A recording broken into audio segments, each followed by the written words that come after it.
Wake up to reality. What is going on, faceless demon slayers? I'm here to talk to you about something that is often talked about in the anime community. Is Demon Slayer a awesome anime, or is it mid?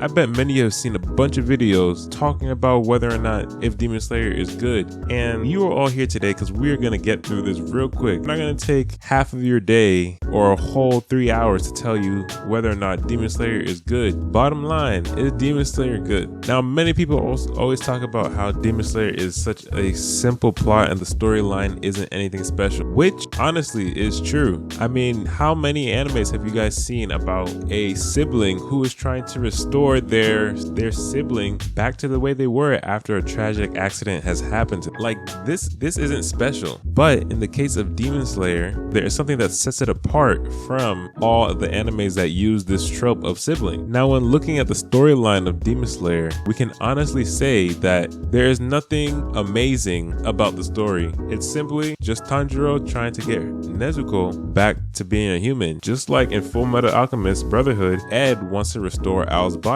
But what sets these two animes apart is that while Ed and Al are trying to restore their bodies, they become involved in a plot to save the kingdom and are questioned with a lot of philosophical thinking throughout the storyline of Fullmetal Alchemist Brotherhood, such as what is the worth of human existence. But when we look at Demon Slayer, the most that we get from the plot of Demon Slayer, it's simply just a brother trying to do all that he can to help out his sister. Now, just because the plot of Demon Slayer is simple, does that mean that it's not as good as Fullmetal Alchemist Brotherhood? Yes and no. Demon Slayer is a great anime, but it is not great because of its plot. Demon Slayer is great because of a couple other things that translate well to make an anime. Because Demon Slayer is an anime, there are some great elements that allow it to be good. One of these things would be Tanjiro's character. Tanjiro is a character who, for some reason, after his family has faced such a tragedy with demons, he is still very kind to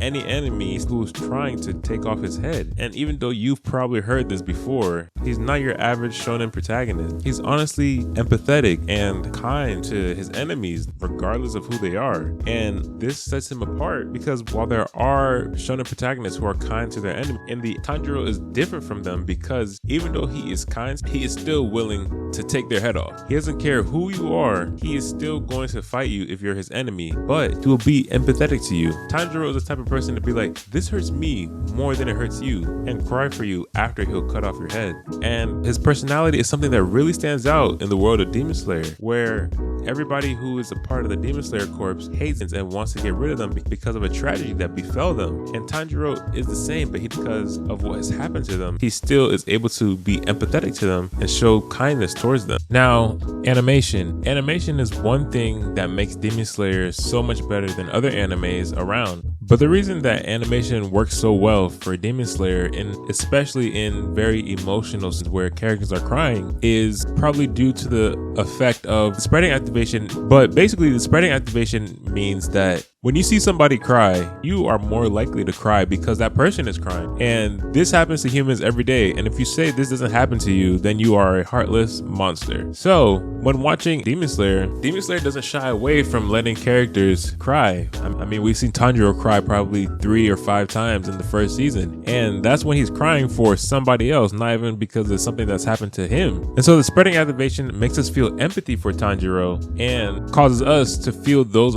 same emotions that he's having in the scene that we're watching him in. And when you compare these from the anime to pages from the manga, it does such a better job at relaying the emotion in this because anime tries to do its best to mimic human emotions and the physical appearance that humans display when they are feeling certain emotions. Now, for example, if we take this scene where Rengoku has just died, decimated, and turned into a donut by Akaza, and we see Tanjiro cry and bawl his eyes out and scream to the heavens about how Rengoku won the battle. Now, after watching this scene and we compare it to the panels from the manga, while the manga does a great job of showing what is going on and how the characters are feeling, the anime does such a better job at showing Tanjiro's grief and sadness and just how horrible he feels at the fact that Rengoku has just died. And now, while the animation is so good in Demon Slayer, it can't carry the whole team on its back. Music is something else that plays a very big part in making Demon Slayer a successful anime. Music plays a huge role in anime in general. Is the reason why many of you, if you watch anime, probably get excited when you see this. Couple racks, couple Grammys on him, couple blacks, that's a fact. Music plays such a big role because it controls how the audience is to perceive a specific scene, and it sets the tone for a scene depending on what music is playing in the background for the audience to hear. And because humans have conditioned themselves to relate certain notes to specific emotions, Demon Slayer uses this knowledge to set the tone and set the mood for each scene with its background music. And one of the many moments where Demon Slayer shows that they know this knowledge about music and controlling the viewer's perception for the mood of a scene is when they play this specific song right here.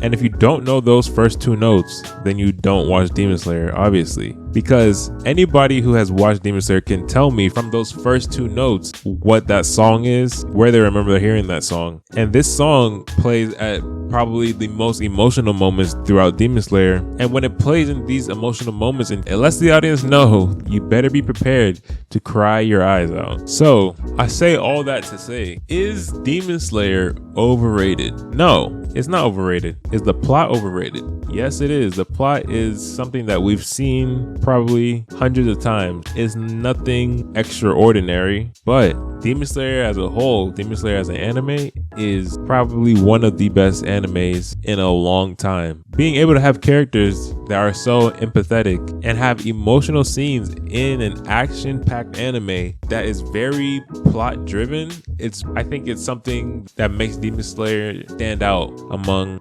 many action-packed animes. Demon Slayer does it so well by establishing that Tanjiro from the beginning is very empathetic to whoever he's interacting with. But just because he's empathetic to you does not mean he won't cut your head off. Thank you all so much for listening. Let me know what you think about Demon Slayer. Do you think it's overrated?